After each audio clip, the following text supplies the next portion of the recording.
Today I leave for my winter photography trip to Death Valley and Zion National Parks. I will fly into Las Vegas, rent a car, and drive first to Death Valley, where I plan to spend 4 or 5 days photographing before heading over to Zion. I've been to both parks many times over the years, but never in winter, so I'm very excited to see these places in the lower angled light of this season. I'm particularly hopeful that I might get to see Zion with fresh snow. And although selecting a random few days to visit a park during winter is no guarantee of fresh snowfall, I'm keeping my fingers crossed. One thing that concerns me is the partial government shutdown that has been in effect now for several weeks and shows no signs of ending anytime soon. Both Death Valley and Zion seem to be open, but there is no telling if that will last or what parts of the parks might be impacted. I feel at home in both of these national parks, having photographed in Zion since 1996 and Death Valley since the year 2000. So I know my way around and have a plan for visiting some areas that are new to me while revisiting more familiar areas along the way. I hope to visit some of the more remote areas of Death Valley, and this prospect fills me both with excitement for new discovery and healthy respect for the challenging terrain I might encounter and its impact on my vehicle. In Zion, even after so many visits over the years, the park still holds many secrets waiting to be discovered. And I'm planning to venture into new side canyons and washes I've never explored. But I have no idea how the winter conditions might impact that terrain and whether I'll be able to safely enter those areas. Now that the trip is finally underway, the joy and excitement of exploration and new discoveries are filling my heart and mind, and I can't wait to get started.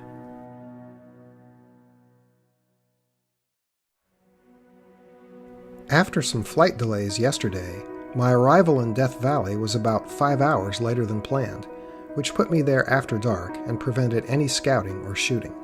So this is my first morning in the park. All that travel stress yesterday left me a bit tired and behind schedule this morning.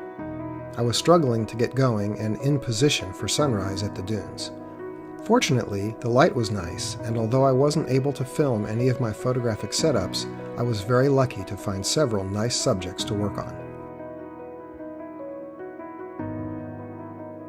This first image is probably my favorite from the morning.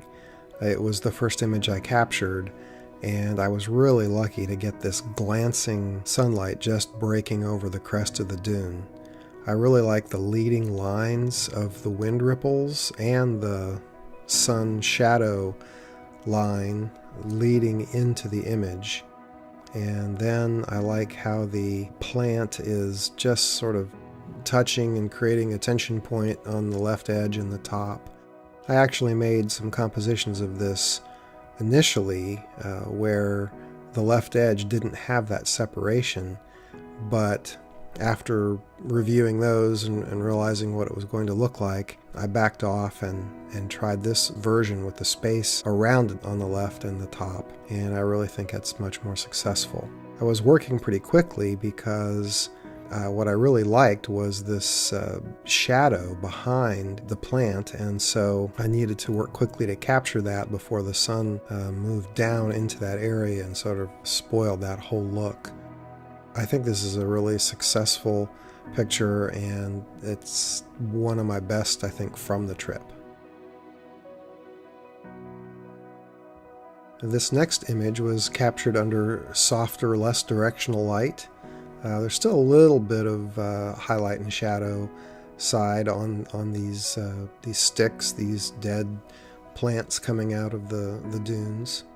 And I don't know what kind of plants these are, but I really like the shape, the way they're all sort of bending in one direction, and the way they just fill the frame, and you still have some nice wind ripples both in the foreground and the background. And this is a kind of abstract, found subject that I really enjoy. I think it shows an aspect, a character of the dunes that not everyone experiences, and it helps sort of fill out that story of what it's like to be in the Death Valley dunes. And of course, sand dunes often lend themselves to a black and white composition, and I was very happy to come across this little group of plants and grasses growing out of the sand, which I hoped might look good with that treatment. Normally, I would look for a completely clean composition that wouldn't include any vegetation at all, just pure dune forms. So for me to have 3 images from my first morning, all with plants or grasses of some kind, is a real departure from my usual approach to the dunes, and one I'm really excited about. I like the leading lines of the wind ripples because they come in from the lower left and take the eye right into the central part of the frame. I think the gentle light cresting over the far dune is very nice, as well as the overall soft shapes of the dune forms. And then there's the one plant that is partially hidden behind the near dune, just peeking over the top, which gives a little sense of mystery or maybe playfulness to the composition. The dark mountainside in the background provides contrast and a good backstop, helping to keep the eye focused in the middle of the frame. All in all, I'm very pleased with this image, and I'm glad to have stumbled upon these elements while wandering among the dunes that morning. So that's it for my first morning in Death Valley. I'm pretty happy with those 3 images, and I think that's a good output for a morning's work. And the next video will pick up in the afternoon of the same day, where I venture further into the valley and explore some more areas that I've never been to before. Thanks for watching this episode of my winter trip to Death Valley and Zion National Park. I had a great time, and I sure hope you're enjoying seeing some of the locations I visited and the photographs that I made along the way. I have another episode to share with you next week, so I hope you'll tune in for that. And please subscribe and share and like, and I hope to see you next week as we explore some more of these 2 exciting Western national parks. See you then.